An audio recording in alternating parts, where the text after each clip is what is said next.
As the Carnatic music world celebrates the 250th birth anniversary of Muthuswami Dikshitar, SIMA is excited to feature a unique lecture demonstration on the topic of Raganga Ragas of Muthuswami Dikshitar, presented by Shri G. Ravi Kiran.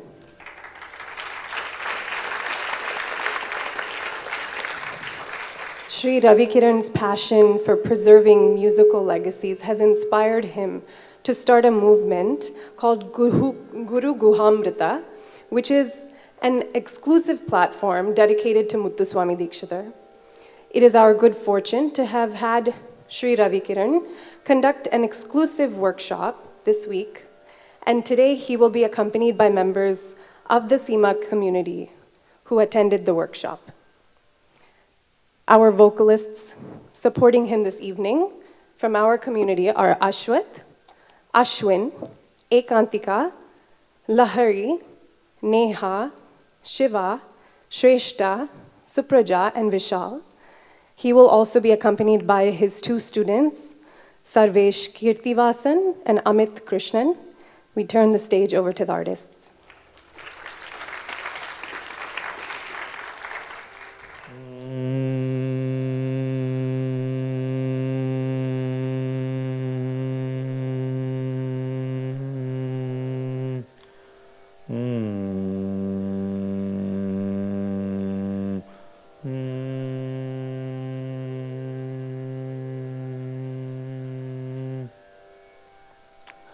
Namaskaram to everyone.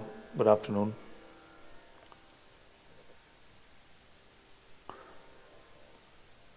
It's a great pleasure to be part of this year's celebration here at SIMA. I've had a great week here, interacting with many of you, sharing some music, sharing some thoughts, having some lessons, workshops.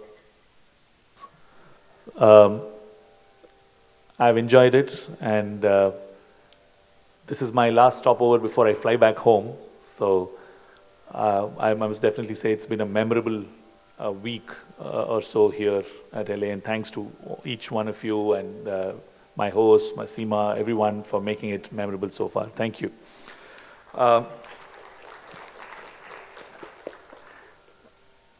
So the topic for today is on the Raganga Ragas of Muthuswami Dikshitar.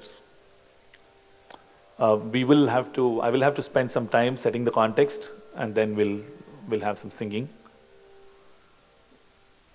So Muthuswami Dikshitar, we are fortunate to be celebrating 250 years of this composer. He lived from 1775 to 1835, was born in Tiruvarur. His father Ramaswamy Dikshitar was an illustrious musician himself, composer as well. For some of you might already know, Ramaswamy Dikshitar was the musician who discovered the raga Hamsadhvani first, and his son, of course, composed in it, Muthuswami Dikshitar. So Muthuswami Dikshitar hails from an academic and from a deeply scholarly and musical family. His siblings were also, we have records of his siblings also into music, at least the two brothers. We don't have a record of whether the sister was also into music, Balambal. His two brothers, younger brothers, Chinnaswamy and Baluswamy, were equally illustrious musicians. Baluswamy Dikshitar is also known to have played an instrumental role, pun intended, in bringing the violin into Carnatic music, into the concert platform of Carnatic music. It's phenomenal. The family's contribution, be it Ramaswamy Dikshitar, be it Muthuswamy, Baluswamy, Chinnaswamy, their contribution to music has been remarkable. So let's cut straight to the topic, because it's a very vast area. I want to be mindful. If I'm digressing, somebody please let me know. Ragas have a very ancient history. What they mean, what they signify, has evolved over the years, over the centuries. Raga has come to Raga has many connotations. The word raga itself has many connotations. And one of them is color. So a raga is intended to have, if you take it figuratively, a raga is intended to have an individual color, an individual flavor of its own. And if there's one thing that has remained constant over the years, it's the fact that the tradition as we know it has evolved very dynamically and constantly over centuries. The music that we hear today, the sound of Carnatic music that we associate with today, right from switching on the tambura and singing to a fixed sa, is itself a more recent development in Carnatic music compared to how probably it was in the time, the 6th century or earlier, in the time of the Sangeeta Ratnakara or some of the older texts. So it's very important for us to remember that, because ancient texts, especially Sangeeta Ratnakara or older texts of Shangadeva, that is, or Bharata's Natya Shastra, the music that they would have probably heard, or the music that the representation of music as they would have heard and interpret, kept evolving. Right? A simple example is the fixed tonic, as we say, the fixed adhara shadja. Right? Today we take it for granted that we switch on the tambura, we are singing to this shruti, now it's in this gadget, otherwise it's an acoustic tambura, and we align ourselves to that, and it doesn't change through the concert. But that concept itself was not that way if you go back many, many centuries. So the point being that music has evolved and will continue to evolve. It's not static. And the way we look at it also needs to evolve. So the reason I'm bringing it up is, when we look at today's music and look at an old text, we need to be very mindful and cautious before superimposing our understanding of music with what is written in the text. You might find some reference in a 6th century text, for example. Taking it and interpreting it in today's context might not be completely correct, because the context of music itself would have changed. So with that, we move on to what is a Raganga Raga. So the concept of raga, like I said, has evolved over the many years. The 16th to 19th centuries, right, is the most significant period for us for the purpose of today's session. Because that's when a lot of monumental works relevant to today's interpretation of music were written. In the 1600s, we have this brilliant musician, Venkatamakin, who writes a magnum opus called the Chaturdandi Prakashika. And it describes music, it brings about different topics of music, Gita, Ala, Pathaya, and other things. And it introduced the concept of the possibility of documenting ragas into 72 melas. Now, somewhere in the 15th century, a little before Venkatamakin's time, is when we come across one of the earliest attempts to classify ragas. Raga is meant to be a set of melodic phrases, and it's always been interpreted as a set of melodic phrases. We do not find references to ragas being a bundle of swaras or ragas being represented through scales until recently. So a notion of a raga, and a raga by itself, is supposed to have existed and has existed for many centuries. Many ragas have existed, and at various points in time, there were attempts to look at the ragas that were in circulation at that point of time and classify them into groups. And what is the name we give to a group? A mela. So mela doesn't refer to a raga. A mela only refers to the concept of a group. At various points in time, various scholars came out with different numbers. A scholar called Govinda Dikshita came out with the concept of 15 melas. So he said there are 15 melas or groups possible, and he classified existing ragas into all of these melas. A century later or so, his son Venkatamakhin writes this book called Chaturdandi Prakashika and says, you know what, I don't agree completely with my father, Govinda Dikshita. I think the number of melas should be theoretically 72. And how does he arrive at this number? Again, remember, even at this point of time, there is no concept of an arohana or an avarohana, fixed arohana, or the concept of 7 swaras in the ascent and 7 swaras in descent, one after the other. Sarigama Panisa Sanidama Magarisa. That concept is still not there, remember. Okay? So, a raga was still defined as a set of melodic phrases having some certain swarasthanas. So, when Venkatamakhin classifies it, he looks at the 12 swarasthanas. Sa, Ri, Ri, Ga, Ga, Ma, Pa, Da, Ni, Sa, Ri, Ri, Ga, Ma, Pa, Da, 10 over, Ni, 12. 12 swarasthanas. We all refer to them by names today. Shajja, Shuddha Rishabha, Chatushtiti Rishabha, Sadharana Gandhara, Antara Gandhara, Shuddha Madhyama, Prati Madhyama, Shuddha Daivata, Chatushruti Daivata, Kaishik Nishada, Kakali Nishada. Now these were the 12 swarasthanas. Then we have the concept of overlapping swarasthanas. So, Sa, Ri, Chatushruti Rishabham, Ri. It is possible in Carnatic music to sing a ga at that position. Sa, Ri, Ga. That becomes Shuddha Gandhara.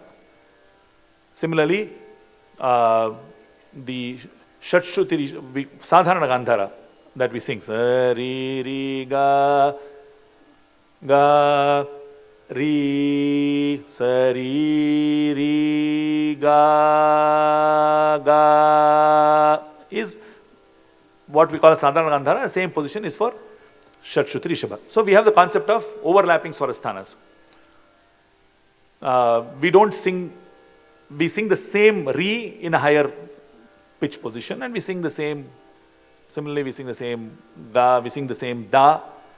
Chatushruti Daivatam becomes Shuddha Nishada. Pa, Da, is Chatushruti Daivatam.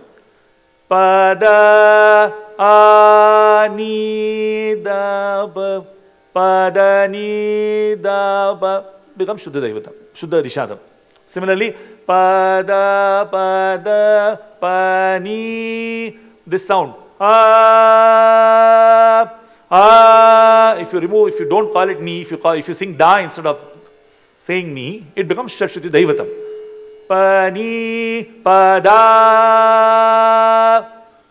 Ni, Sa. So, totally you have only 12 swarasthanams. What do you call them? Because depending on the combinations, you utter a different syllable.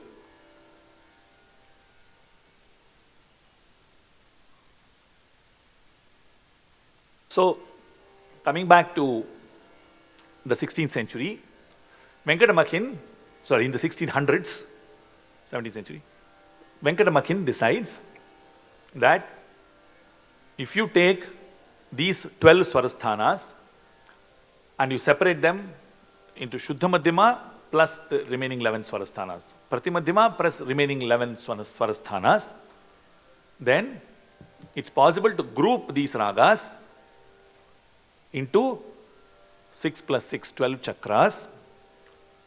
Within each chakra, the Da and the Ni positions will vary. And across each chakras, between two chakras, the Ri and the Ga position will vary. This is what I think many of the students of music will already understand, because even today in the 72 Melakarta scheme, we follow this logic only. So, all you have to know is, in the 1600s, Venkatamakhin decides to say that it's possible to have 72 such groups or groupings each of these I will call it a mela, so that it's possible to have 72 melas. Then again he looked at existing ragas. Okay, and he said, okay, but I have these existing ragas. He started taking each of these raga and putting it under a group. Right? When he did that, he realized that only 18 of these groups had ragas associated with them. Which means at that point of time, there were no ragas which would correspond to some of the mela combinations. Again, please remember that the concept of Sarigama Padanisa in ascent, Sanidapa Magarisa in descent to represent a mela did not exist. Okay? A raga was a collection of melodic phrases even then, and Venkatamakin looked at the possible combinations and said the 18 of these combinations have ragas associated with them. The remaining 54 do not have ragas, they're just theoretical possibilities. Okay? He named only 18 of these. He gave names to only 18 melas. The other 54 were unnamed. And the only thing he did after that, and this way naming makes a lot of difference. You give something a name, it starts coming to life by itself. He said 18 melas only have ragas associated with them. But if you were to artificially create a raga based on a mela, this is what you could do, he said, and he named a mela called Simharavam, which became Desi Simharavam. And he said, yeah, I mean, with these Swarasthanas, you can create a raga, by the way. And I will call it Simharavam. And that was the first documented evidence we have where a very important thing happened. And it continues to happen today in a different way. A very important thing happened, which is practice followed theory. Till then, they saw the available ragas and they theorized those ragas. Okay, they said, okay, all these ragas are there, let's group them, let's call them names. This was probably the first instance that we are aware of in documented musical history where a scholar decided to create artificially or synthetically a raga based on a scale and called it a name. So by the time Venkatamakin was completed with his work, there were 18 existing groups of ragas, 18 melas, with ragas mapped under each of them, plus one artificially created raga which came under another mela. So there were 19 melas out of 72 for which there were names. The other 53, 72 minus 19, did not even have names. Sorry. So the melas are the Sampurna. No, that's what. There's no concept of Sampurna at all. That's why I kept repeating it. The ascent and descent of raga notion still does not exist.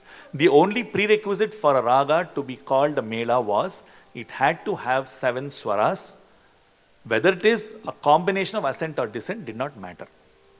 So you could have 5 swaras in ascent, 5 swaras in descent, as long as 5 plus 5, 10. If you look at the union of these, if there were 7 swaras, you're okay.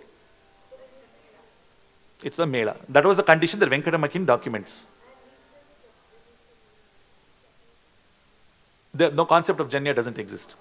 It was just, a mela is just it doesn't refer to a musical entity. It is a group name. It is just a group name. It is a group A. Group number 1. And then he classified ragas under that group. So if there are more than one raga in a particular group, the name of the mela became the name of the most popular raga at that time for that group. Sri Raga. So when they looked at the swara, when Venkatamakin looks at the swarasthanas of Chaturshri Shabha, Sari, Ga, then Shuddha Madhyama, Chaturshri Daivata, Kaishiki Nishada, right?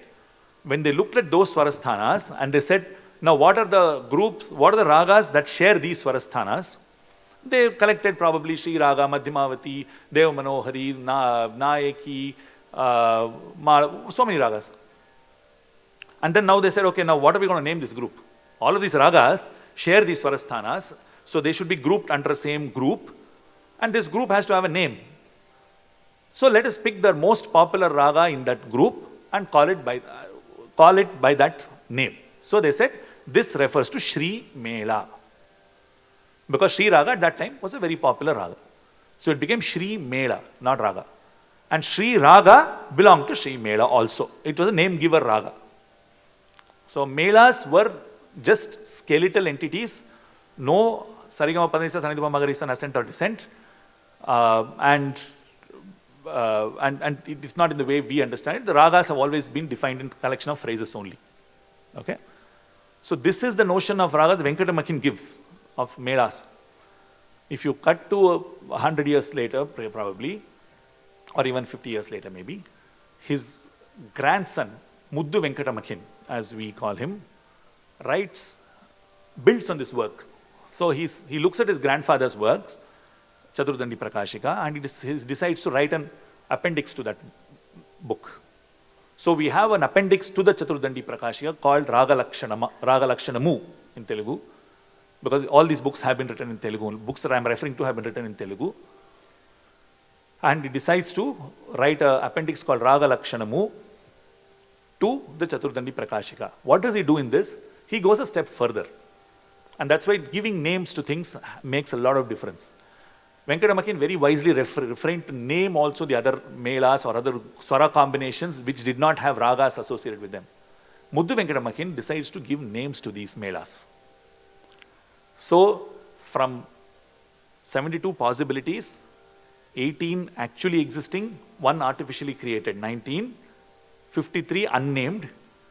Muddu Venkata Makin looks at these 53 and he says, let me give names to all these 53 and document them. Even at the time of documenting them, according to Muddu Venkata Makin, there would not have been ragas existing with those swara combinations. So for combinations such as Jyoti or Rasamanjari or let's say Kuntala, Shulini, many of these ragas. I can give other ragas, but I don't want to mention it right now. We'll talk about it. The ragas did not exist. So he just decided to give names. And when he gave the names, it was a practice in that time to use the Katapayadi formula. So students of music might know a prefix, a two-letter prefix, a 2-syllable prefix is added to every raga name as a mnemonic to remember the number. It's in vogue even today. It's in vogue in a couple of other areas as well. So Shankarabharana Mela, for example, had the raga Shankarabharana also there. It would have had Bilahari there. It would have had some other raga there, Narayani or whatever it is. Arabhi, for example, Devagandhari. And the name of that group became Shankarabharana Mela. And under Shankarabharana Mela, which is number 29, all these ragas, Shankarabharana Raga, Arabhi, Devagandhari, or whichever ragams that might be, were there. Bilahari. And the name of this was Shankarabharana Mela, and to map it to number 29, they added the prefix Dhira. So Shankarabharana Mela became Dhira Shankarabharana Mela. And Dhira corresponds to number 29. You can Google this, is very easy to understand Katapayadi formula. I don't want to explain it here, please. So that's how the 72 Melas were given names only by the time of Muddu Venkata Makin, which was probably late 1600s or even early 1700s, probably.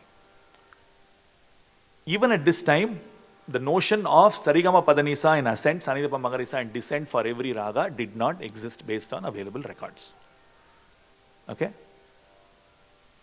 From this point of time, for some reason, there were 2 branches that branched off from this. Muddu Venkata Makin called these as 72 Melas, and the name giver raga in a Mela, he gave the term Raganga Raga. So Raganga Raga was the raga which lent its name to the Mela. Okay? So that's how the Raganga Raga came about. He gives the names of all the 72 Raganga Ragas, and he mentions that these are the murchanas or possible phrases in ascent, phrases in descent.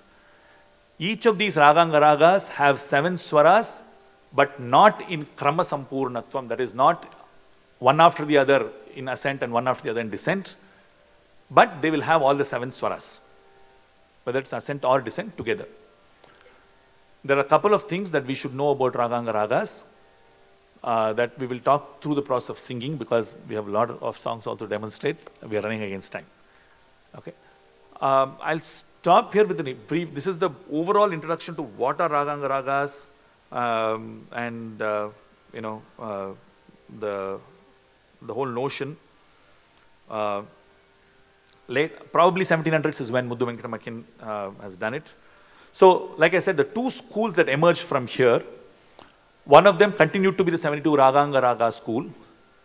In another school, from this point of time, so it's from 1700s where Muddu Venkatamakin writes this text, it is called Raganga Ragas and everything. From there, somehow we have 2 branches. I still say somehow, unfortunately, because there is still no clear documentary evidence to say how the other branch came about.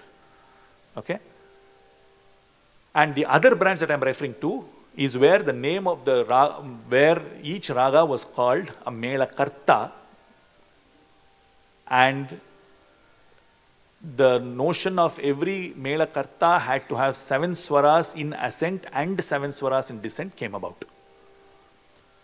The only text available that often we refer to for the 72 Mela Karta scheme is something called Sangraha Chudamani, by a scholar called Govinda. As of today, not much is known about who this Govinda is. The Sangraha Chudamani's authorship, therefore, is still a matter of research. The first available copy of the Sangraha Chudamani was unearthed by a couple of musicians, a couple of scholars, including I think M.S. Ramaswamy, who's also a composer, who wrote one of the earliest biographies on Tyagaraja, in the Adayar library, and they kind of set out they edited a version of the Sangraha Chudamani and published it in the early 1900s. Edited it. In today's context, the names of ragas that we sing for Tyagaraja Kirtanams and the raga names that we use to sing, refer to them. I am very conscious of saying the names of ragas that we give to Tyagaraja Kirtanams and the names of ragas that we sing it in, because that is again a separate topic of research by itself, is largely based on the names of ragas we find in the Sangraha Chudamani. Okay? So essentially from this Muddu Venkatamakin time, late 1700s or early 1700s, we have these 2 branches, Raganga Ragas, 72 Raganga Ragas, 72 Mela Kartas. 72 Mela Kartas, to put it very loosely, was followed by Tyagaraja, according to our understanding today. And 72 Raganga Ragas, we know for sure. I say for sure because we have documented evidence by his family.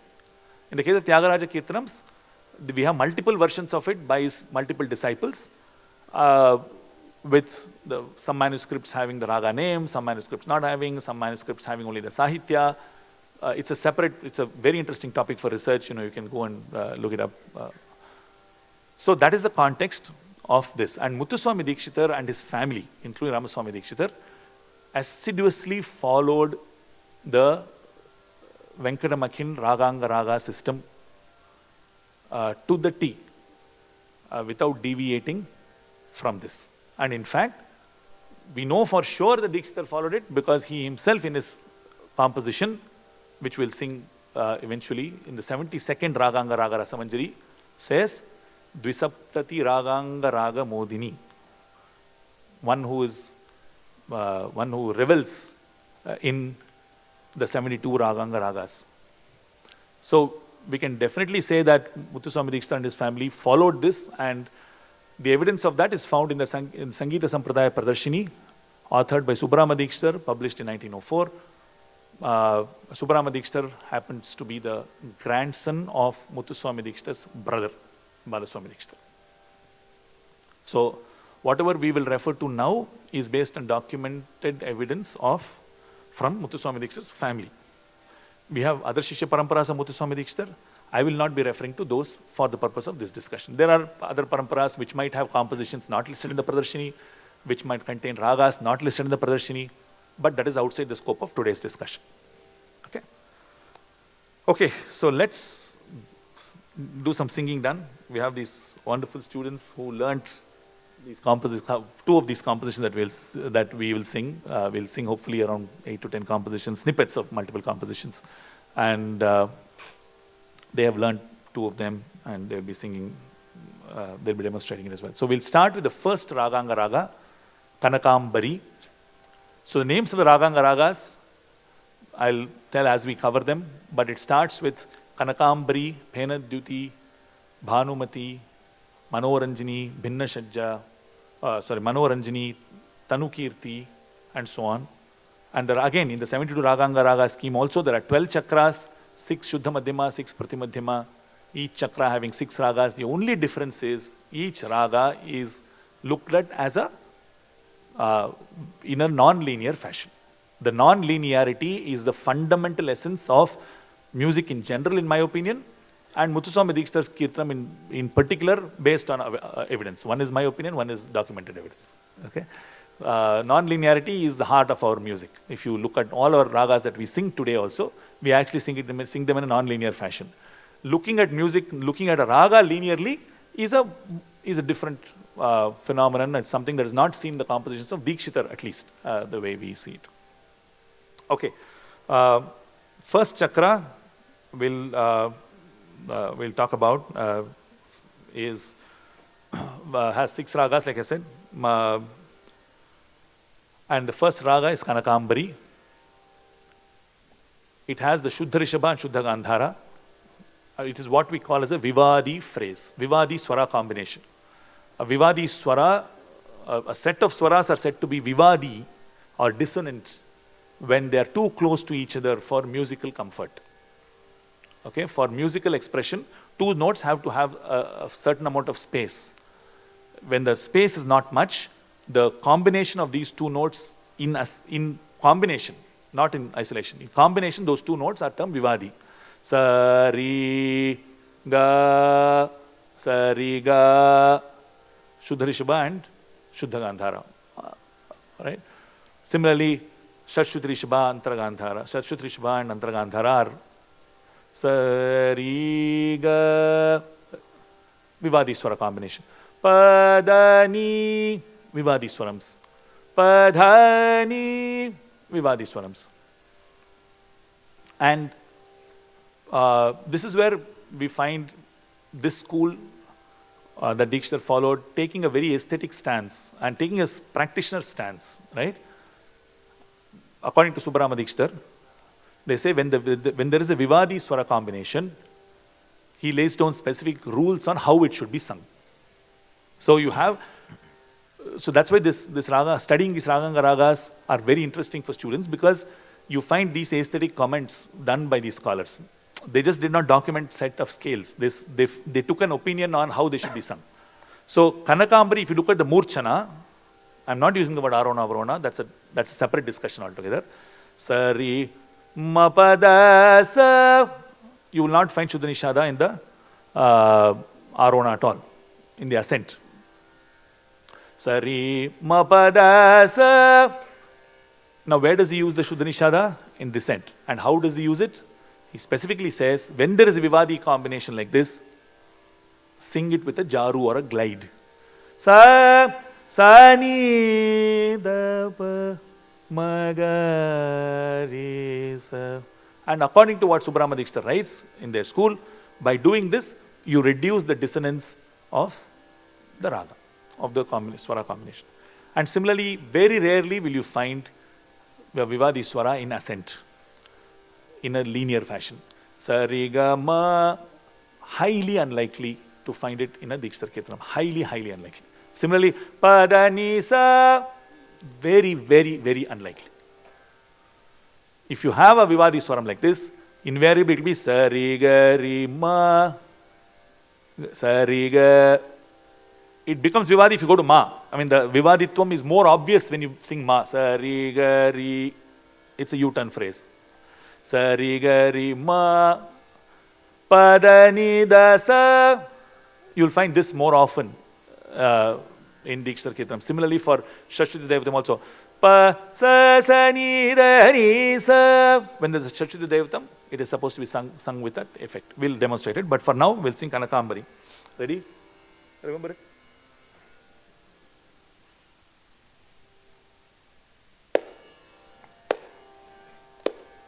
One, two, start.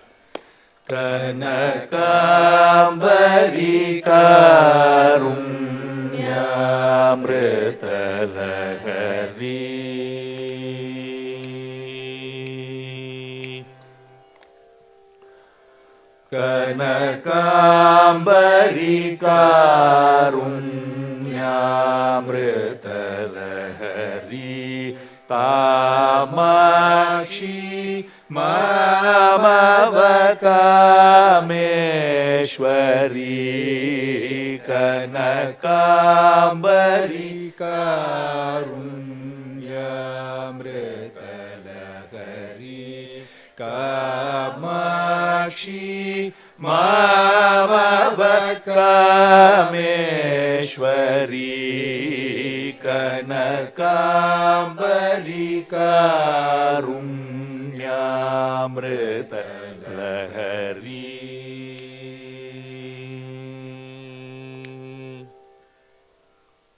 Dinakara Chandra Teja Prakashakari. Dinakara Chandra Teja Prakashakari. Devi Mahatripura Sundari Shankari. Kanakambari karunyamritalahari.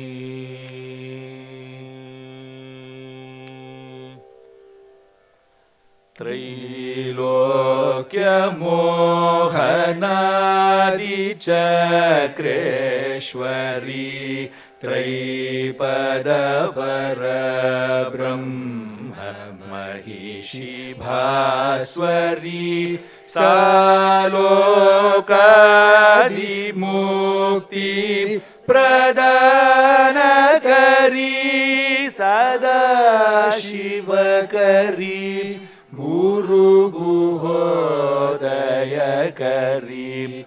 Mooladinavadhareshwari. Shubhakari. Neelalakadhari. Nityanandakari. Leela Vishwotpatti Sthiti Layakari. Bala Parameshwari. Panchadashakshari. Kanakambari karunyamritalahari.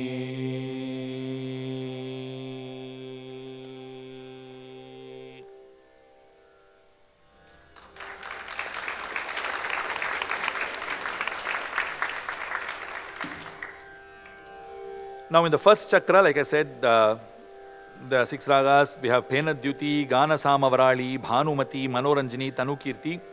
In these, remember I said there are 18 melas, originally the Venkatamakin grouped. One among them was Samavarali, which became Gana Samavarali when you give names. So some of these melas existed from time immemorial, had ragas associated. Samavarali as a raga was a very famous raga for hundreds of years. You find references to that. Similarly, you have Bhanumati, Manoranjini and Tanukirti. These are the 6 ragas. The combinations of each swaras in each of these raga, concept is the same, which is first raga will have, for a given chakra, first raga will have Shuddha Daivata, Shuddha Nishada. Next will have Shuddha Daivata, Kaishik Nishada. Next we'll have Shuddha Daivata, Kakali Nishada. Then the 4th raga, Chaturshruti Daivatam, Kaishik Nishadam. 5th raga, Chaturshruti Daivatam, Kakali Nishadam. 6th raga, all high sharp notes. Shashruti Daivata, Kakali Nishada. And then each chakra will be distinguished by the Riga combination. First chakra, all of these 6 ragas have Riga, these 2 notes. And because of this Vivadi Swara combination, all these 6 ragas in the ascent have Sarima as the ascending phrase. Sarima, whether it is Kanakambari, Penadyuti, Shri Dakshina Murti Misham Chit Prakasham Pranomi. Penadyuti. Rima Padaba. Similarly, Balambike Pahi Bhadram Dehi Dehi. Manoranjini. Sani Sari Ma Pada. Okay? Similarly, Tanukirti also. Next we go to the next second chakra, which is called the Netra chakra, because eyes, 2 eyes, so it's easy to remember the number 2. And it has again 6 ragas. All the ragas in this chakra have Shuddha Rishabha and Sadharana Gandhara. Okay? One of the most popular ragas in this chakra, which all of us hear even today, is Todi. It was called Janat Todi or Hanumat Todi, depending on which school, but the raga is the same.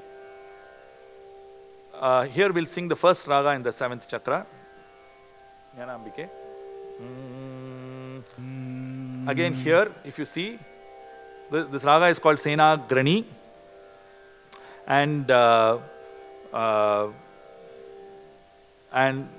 it, because this belongs to the 2nd chakra, it has Shuddha Rishabha and Sadharana Gandhara. And because it is the first raga in this chakra, we find Shuddha Devata and Shuddha Nishada, Vivadi Swarams. And because Vivadi Swarams, you will never have Padanisa, remember that. So this was, like I said, this was a practitioner's view of music. If you see the Kirtanams of Mahans, even when we talk about non-Dikshar Kirtanams like Tyagaraja Swami Kirtanams or Shama Shastri Kirtanams, you will largely find this concept being used. Very rarely, seldom do we find linearity of Vivadi Swarams being seen in the older versions of the compositions. Sangatis are not in scope of today's discussion. Padala, Jnanambike.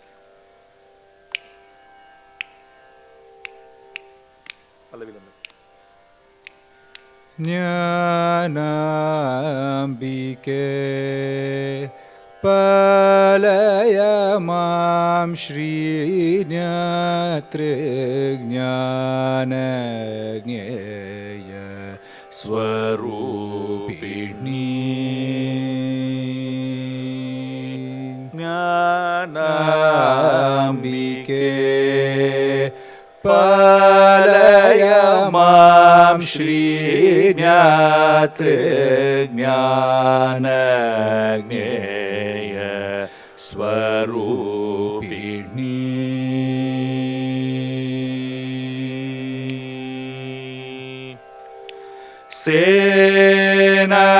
Senagrani Pramukopasite Sita Site. So, Sani Da Sa Sita Site Khila Devata Sevite Senagrani Pramukopasite Sita Site Khila Devata Sevite Jnana Prada Guru Guha Vijnana Ghane Ghana Jaghane Dina Vana Konkanesha Divya Lalane Shobhane Magagari Magagari Padani Dapani Dapa Magagari Gasa Sasani Dapani Dasa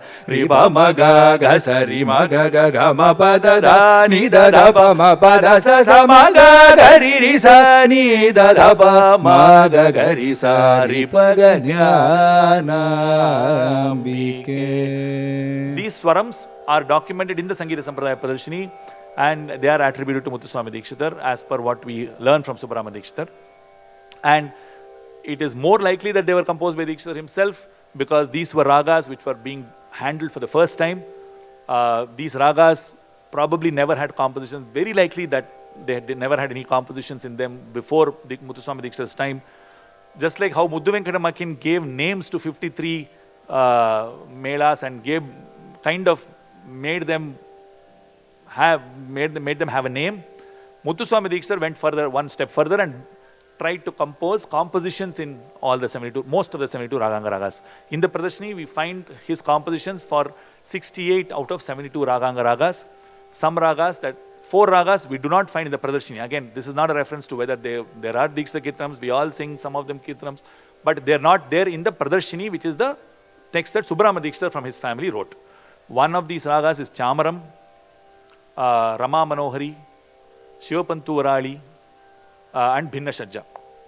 And interestingly, in these compositions, in these ragas, where Dikshitar doesn't appear to have a composition in the Pradarshini, we find compositions by his disciples, the Tanjavur quartet, Chennaya Pannaya, Vadiveru Shivanandam. We have Pannaya Pillai's compositions in some of these ragas. We have one in Rama Manohari, we have one in Bhinna Shajja, at least that we find. And here, like I said, it's a practitioner's view of music. Ripaga Jna Jnana Ma is the opening note. And when you compose a Chitta Swaram, the reason I said it's more likely to be of vintage is, first of all, they will never have a Tadinginatom ending to a Korvai, or to a Muktai Swaram, or to a Chitta Swaram as we call it today. Very rarely that you will have a 5 or a 3 or a 7 ending. Right? That's a live influence, that's a very beautiful ending, but that's just not in the tradition that Dikshitar followed. And that's, of course, a phenomenal contribution of Layam and phenomenal confluence of Layam and music that we sing today. But in the works of Dikshitar we find, the Swarams will never have, or I should not say never, actually very, very few of them, I don't remember, probably 1 or 2 have a 5-note combination maybe at the ending, but otherwise most of them will end in Chatushram only. 4 notes combination. Or sometimes you'll have 3, but the way it ends will have a Chatushram feel or a Sarvalaghu feel to it. So, ma ga ga ri ri pa da ni da ba ma ga ga ri ga sa ni da pa ni da sa ri pa ma ga ga sa ri ma ga ga ma pa da ni da pa da sa ma ga ri sa ni da pa ma ga sa ni da pa ma ga ri sa ri pa ga Ripagama. For students of music, studying these ragas and compositions is extremely important. Whether you sing them on stage is your personal preference. But studying them is extremely important and necessary in our opinion, because it gives you insights on how to handle a ragam, gives you different insights in ragams that you already know. For example, if there's a swaram that we are singing in Ma today, if you were to ask me to sing swarams in Dhyanambike, Re sa ri jnana sa ri ma pa da jnana ambike, maximum. Sa ri ma pa jna sa ri ma pa da jnana ma pa da pa jnana re sa ri pa ma re sa ri pa jna, maximum I would sing. But the composer in Muthuswami Dikshitar gives you a route that never existed in my understanding, which is to go to Ma, Ripaga Ma, brilliant entry into the raga. And this non-linearity is what I keep talking about when it comes to Dikshitar compositions and of course Carnatic music in general. So this is the other ragam. Oh, we have. Okay. So this, we're in the second chakra, by the way.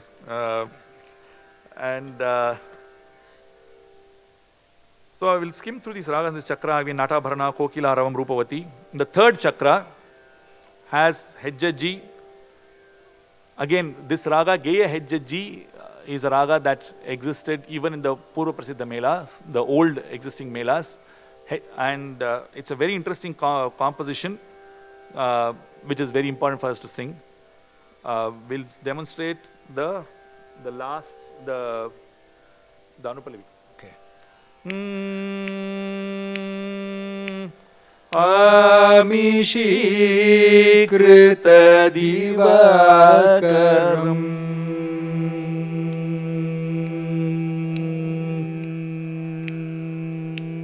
This is the third chakra. Amishīkrita divakaram Heya ge jaji rag Heya ge jaji raga Pritikaram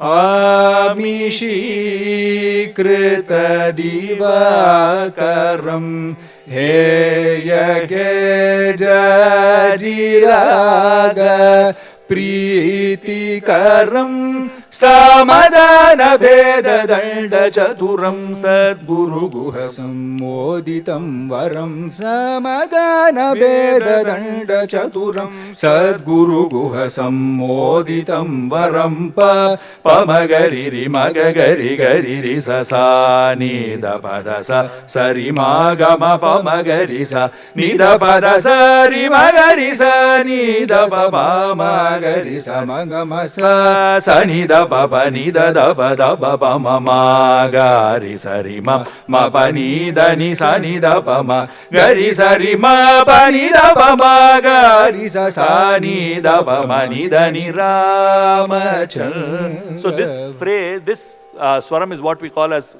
Grahaswaram, where you find, and we find this in at least 3 compositions listed in the Pradarshini. One of them is this raga, Ge Hejjaji. This is a reference to an older, again, older system of music, older system of ragas. I don't want to get into that. But Dikshidhar retains, gives us a quick peek into that era by incorporating a Grahaswaram. So if you look at it, it had 2 sets of swara passages, where the second set was sung more like a Sahitya. And it was not, and those swaras were not sung at their Swarasthanam. So sing just the second part. Sa, sa, ni, da, pa, pa, so, sa, pa. That's the actual note. Okay? You sing the swarams, I'll sing the Sahitya. Okay. 1, 2. So listen to them, they'll be singing the swarams in the actual position, and I'll be singing the Sahityam. So, which is also another swaram. 1, 2, 3, 4. Sa, sa, ni, da, pa, pa, ni, da, da, pa, da, pa, pa, ma, sa, ga, re, sa, ri, ma, pa, ni, da, ni, sa, ni, da, pa, ma, ga, re, sa, ri, ma, pa, ni, da, pa, ma, ga, re, sa, ni, da, pa, ma, ni, da, ni, ra, ma, cha. So they were singing the swarams. Pa, pa, ma, ga, and the Sahityam, the second set of swarams that I was singing was almost like a Sahityam. Sa, sa, ni, da, pa, ni, da, da. So this again, like this, the whole concept of Grahaswaram is a bigger topic. But this you get these insights when we study these ragas. This chakra is famous for Madhava Gowda, and Dikshidhar composed in 30 janyas of Madhava Gowda. And you all would have heard it. 5 minutes each, or okay. Just kidding. I'll sing 2 compositions. One with all of them, and one, yeah. In the 4th chakra, we find a very important raga, the 20th Mela, Nari Riti Gaula or Riti Gaula, and the version of and the Riti Gaula, as we see in all this school, is the Shuddha Devatam. Shri Nilotpalanayike Jagadambike Shri Nagaranayike Mama Varadayike. So, Shri Nilo Nini Rama. This is the version of Riti Gaula that we see documented in the Dikshidhar school. Then you have Sri Raga and a very interesting raga called Veera Vasanta. And you'll hear that being sung by the students of music now. After this, I'll sing the last Raganga Raga. We'll sing the last Raganga Raga because that will give us a couple of other insights. Okay? Veera Vasanta. Okay? 1, 2, 3, 4. Veera Vasanta Tyagaraja Tarayashu Karunanidhe Jaya Veera Vasanta Tyagaraja Tarayashu Karunanidhe Marajanaka Pujita Mahadeva Manita Japanatana Prabhava Veera Vasanta Dinakara Shashite Jomaya Lochana Devaraja Munishapa Vimochana Vanajavadana Kamala Nagara Sadana Valmikeshwara Bhakta Janavana Kanakaratna Simhasanabharana Ganapati Guru Guha Janaga Bhavatarana Jananath Kaivalyadayaka Charana Janani Shri Kamalambika Smarana Veera Vasanta Tyagaraja Mam Tarayashu Karunanidhe. Again, a very interesting composition with the Shakshu Devatam and Kakaleshara. In the second half of the 36, again you have a lot of interesting. One ragam which is of very importance. I mean, a lot of things that we take for granted today. Ragas like Dhamavati, for example. The one very important, like I said, I'm trying to give students of music learnings of what they can take from all of these Raganga Ragas. One is, of course, the non-linear nature of Carnatic music is very, very essential. Second is, when it comes to Dikshtar Kirtanams, calling them by the names that they have been composed in is extremely important. There are some ragas, for some reason, we have homogenized the music. We need to celebrate the two schools of music. In turn, we have tried to rationalize them and say, either ipdi pannalam, either ipdi pannalam. Actually, the reverse never happens. We take this and we sing it in the popular school. I think we need to celebrate both schools. One case in point is Dhamavati. Parandhamavati Jayati is not in Dharmavati. Please don't call it Dharmavati. That raga doesn't exist in Dikshtar school. If somebody sings in Dharmavati, even if I sing it, it is a mistake on my part. Or anybody. It is incorrect. Now, whether we like it or not, should I sing it? That is your choice. If I have been taught by it, I will sing it, right? That's a parampara that we will carry. But academically looking at it, it is incorrect. This is not a choice of what you should do on stage. I am not the one qualified for that. You and your gurus will work on that. But calling it by Dharmavati, it is definitely a mistake. Again, non-linearity of music is very evident in these ragas. The opening line of Dhamavati, of Parandhamavati Jayati, the composition of Dikshtar in the Pradarshini, is Parandhamavati Jayati Parvati Paramesha Yuvati Parvati Paramesha Yuvati. This is the structure given in the Pradarshini. Whether we agree with it or not, that is our choice. But calling it Dharmavati is 100% wrong. And singing it in Dharmavati, I think we don't do justice to both of these schools by singing it one in the other school. You know, you have such lovely compositions in Dharmavati, Bhajana Se Radha, or so many other lovely compositions. And Parandhamavati is in Dhamavati. So you can for students of music, it gives you double the material to work on and to practice at home. Because when you take a Tamavati, there is a certain non-linearity, there is a certain Vakratvam. Dharmavati, Krama Sampurnam, different.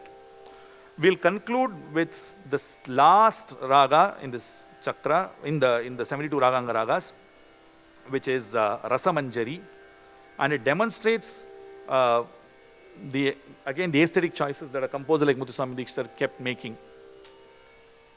72nd Raganga Raga has all Tivra Swarams. If you look at the Swarasthanas, it will be Sa, Ri, then Ma, Pa, Da. I'm not saying Aronam Aronam, the Swarasthanas. Ni, all these Swarasthanas are there. Now, composing in this can be quite a challenge. And retaining the non-linearity of it. So, less talking, more singing. So, we'll sing this. I'll sing this. One. One. Shrungara Rasa Manjari.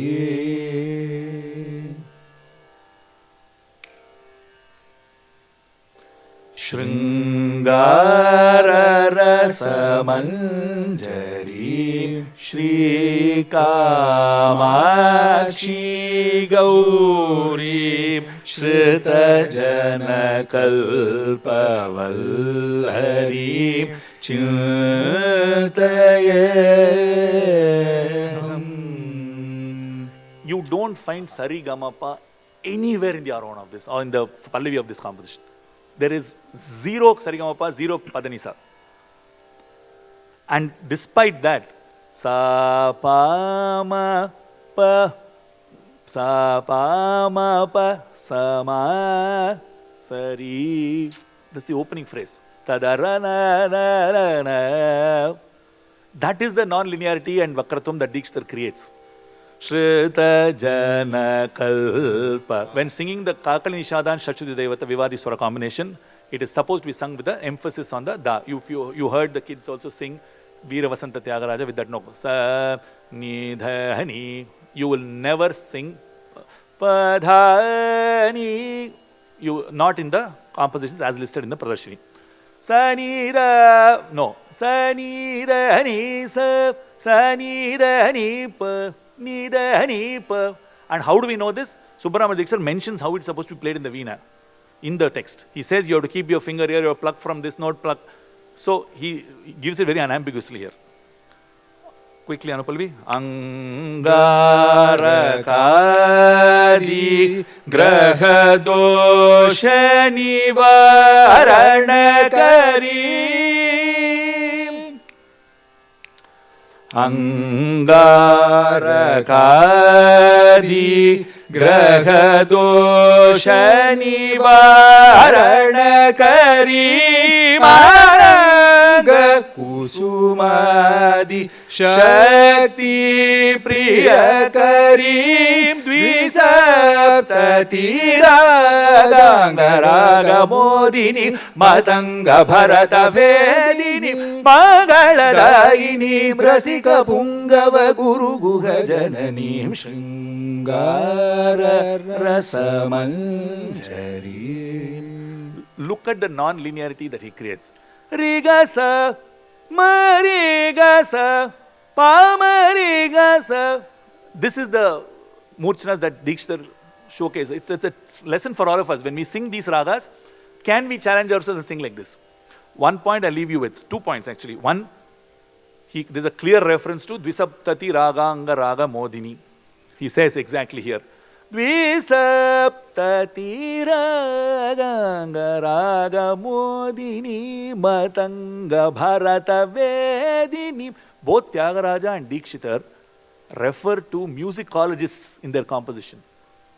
Very important to know. In Vidilukum Rokkeda, you will find Tyagaraja mentioning Soma in the composition, Sumrukanda Tumburu, the different Someshwara, Shangadeva, Bharata in the composition, Vidilukum Rokkeda. So you'll find they treated them as divinity, right? So he placed them on levels with Sita, what all the gods and goddesses that he mentions. Similarly here, Dikshithar also refers to musicologists in his composition. Matanga Bharata Vedini. Right? Matanga, Bharata, Bharata's Natya Shastra. I mean, it's a very important and symbolic. First. Second, there is an unfortunate perception that singing a Vivadi Swaram is a Vivadi Dosha, or it's an unfortunate thing, you should not sing these Swarams, something bad will happen to you and something bad will befall you. And no, I'm just quoting from what we've heard. So, not judging them, that is the perception. And Muthuswami Dikshit in 1700s and 1800s composes in this raga, and what does he say? Angara Kadi Graha Dosha Nivarana Karim. Not just Vivadi Dosha, he says Angara Kadi Navagraha. All the doshas that are from all the Navagrahas will go if you sing this, he says. Right? And not only that, he says Angara Kadi Graha Dosha Nivarana Karim. Ananga Kusumadi Shakti Priya Karim. Dvisaptati Raganga Raga Modini. Matanga Bharata Vedini. Mangala Daini. It will give you auspicious boons. It will remove the doshas caused by all the Navagrahas. And, don't worry, you can just sing this. First practice and sing well. That's what he says. He was a musician. You can make out 100%. He was a musician at heart. And he says, Dvisaptati Raganga Raga Modini. One who gets happiness from the 72 Raganga Ragas, right? I mean, that is the commitment to music that we are custodians to. And a request to all of us is to honor the sampradaya that these compositions have been composed in. If we don't know, we can always learn, we can look around, we can look up, we can challenge ourselves, we can listen, be open. All the great masters of the past questioned everything. That is how we have these compositions. These ragas did not exist at the time of Dikshit. He questioned it, he challenged it, he composed it. So that's how music evolves, that's how music grows, that's how music has always grown, that's how art has evolved, not only in Carnatic music, in any form of music. So let's continue to understand our legacy, let's continue to understand this in more detail and with more specifics, because that's where the details are where it'll really enrich us. And let us practice and present these compositions of Dikshitars. It is the 250th birth anniversary of Muthuswami Dikshit. It's a very special occasion. It's a reminder for all of us to respect this legacy and to sing these compositions with reverence to that raga tradition. Thank you again, SIMA.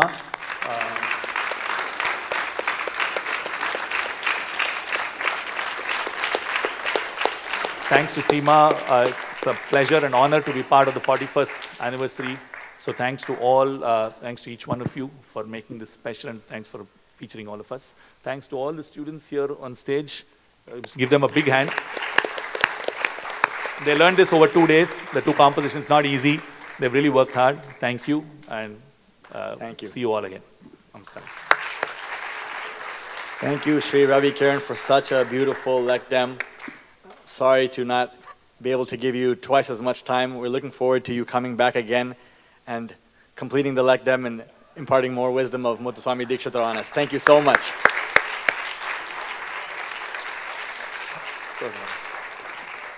I would also like to thank his students and all the students of the SIMA community for attending this workshop, learning these difficult kritis in a few days, and doing a great job with this presentation. I'd like to call Archana Dongre to please come give a small token of appreciation to Sri G. Ravi Kiran for this presentation and for teaching our students, for teaching all of us. Thank you, Sri G. Ravi Kiran.